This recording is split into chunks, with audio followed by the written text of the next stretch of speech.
Le Havre premier face à Niort 19e. À première vue, débat déséquilibré, mais au regard des dernières prestations respectives, cela pourrait être un peu plus accroché qu'il lui paraît.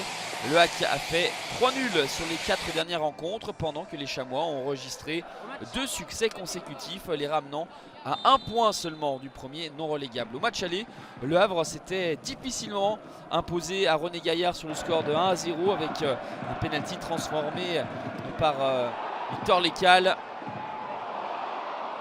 Première situation notable, elle est pour les hommes de Lucas Elsner avec ce cafouillage. Finalement, Richardson parvient à frapper, mais Régis Gürtner est supplé devant sa ligne par un partenaire.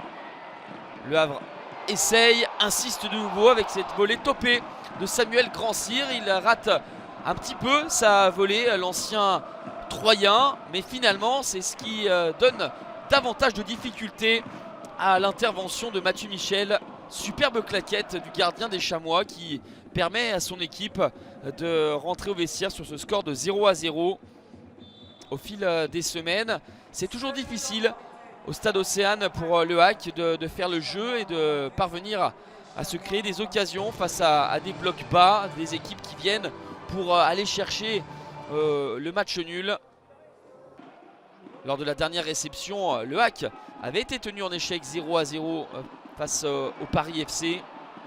Difficulté pour marquer pour le Havre et attention également aux opportunités en contre pour les Chamois avec Junior Oleitan Ishola, le béninois, qui avait bien crocheté et derrière son extérieur du pied va trouver un impeccable Arthur Desmas qui s'est rapidement couché au sol.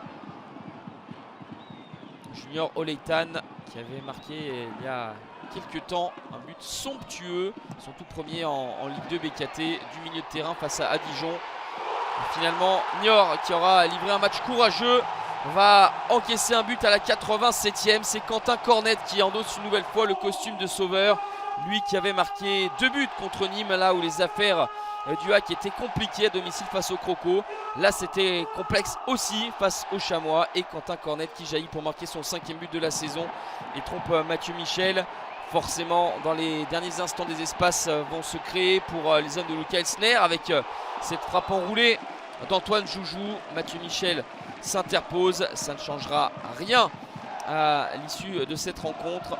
Le Havre, dans la difficulté, va tout de même s'imposer 1-0 face aux Chamois de Niortais. Une seule défaite en 24 matchs pour le HAC qui s'avance semaine après semaine, toujours un peu plus vers la Ligue 1 Uber Eats.